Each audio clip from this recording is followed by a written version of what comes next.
Well, greetings my friends. This is Maerlande. It's been a very long time since I've built a video, but I felt like going through a little bit of Dominions 5 and how it works. I was on the beta test team, but my involvement was really quite limited. So I'm going to try, let's just pick one of the standard maps. Pelaware sounds good.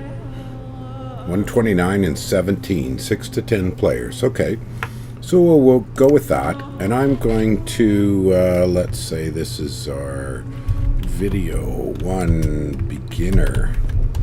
I'm not sure this is really going to be a beginner series or what exactly it's going to develop into, but I'm going to pick the early age and I'm going to stick with nothing too complex, stick with the normal AI.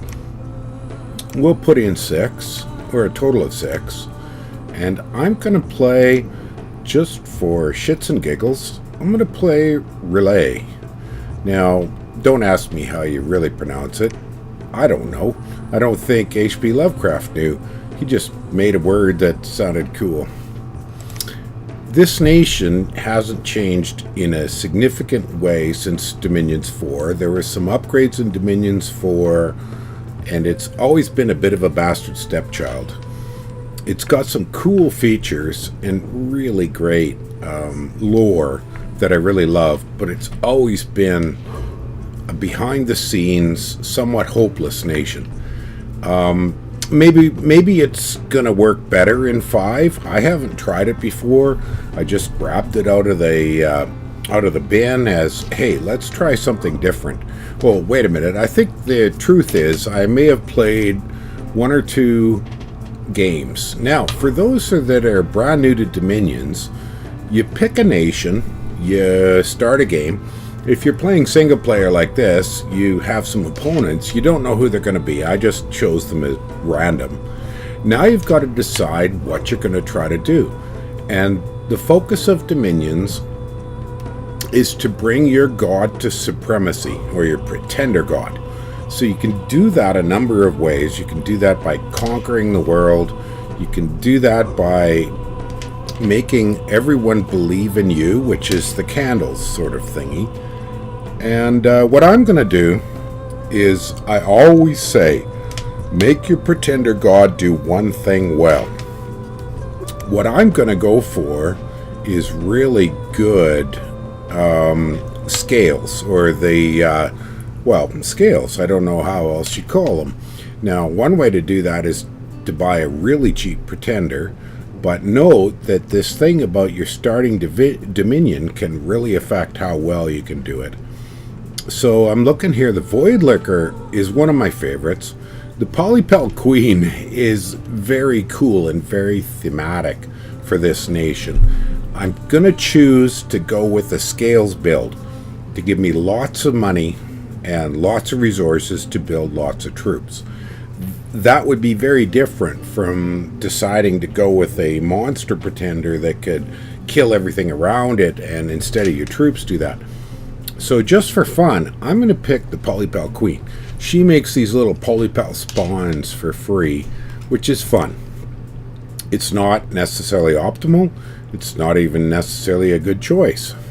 But now, if we want to max out our ability to get the best scales, and scales here are sitting here under Dominion. You see this? We've got the candles. That's your Dominion score. That determines how well your Dominion spreads into provinces you don't own and or into your provinces. And the other scales we'll get to as we choose them. So I'm going to put her imprisoned so that the Polypel Queen comes out as late as possible. That's roughly 3 years, as they say, give or take a half a year, so 6 months, 6 turns. Then I'm going to give her really nice high Dominion and great scales. So order's always good. In Dominions 5, we've got the new recruitment points issue, and that can be a major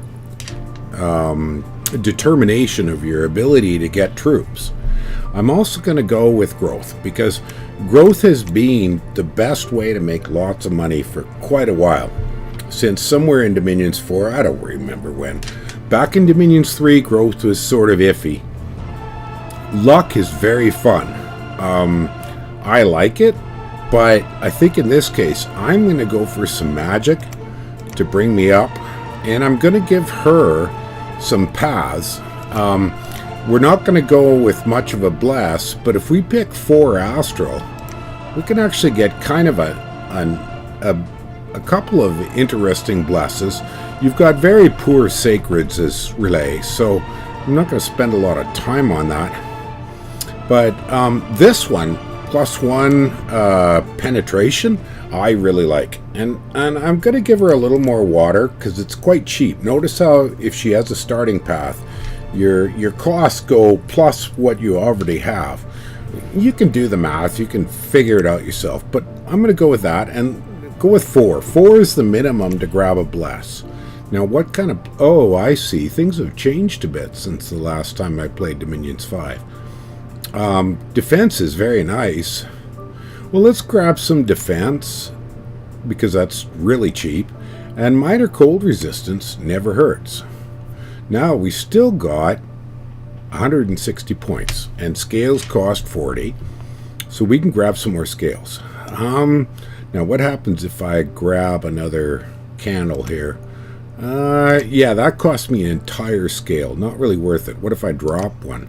Well, that's an awkward number. It doesn't really do a scale. We're looking in multiples of 40. So I'm going to grab the maxed out on the magic.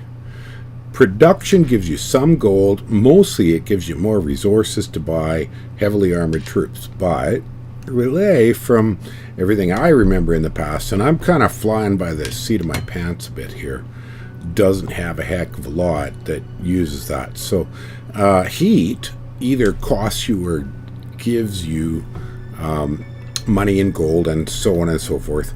But luck is fun. So I'm going to grab some luck, a little bit.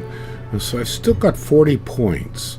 I don't think I'm going to have any chance. I should note that the Polypal Mother is immobile and aquatic. So if we right click on her, we can kind of see that. That means she can't ever go on land unless we actually build her a air breathing widget, which I'm not sure what the status of air breathing widgets is in Dominions 5.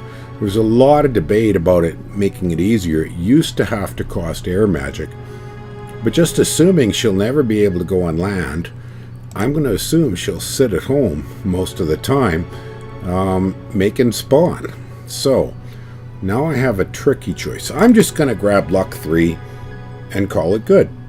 So there we go. I built a pretender. Oh, now I need a name. Big fungus creep. Okay, that's not exactly brilliant, but it's something to work with. Let's go with that. Now, here in your game settings, most of this stuff I would just leave alone for the time being.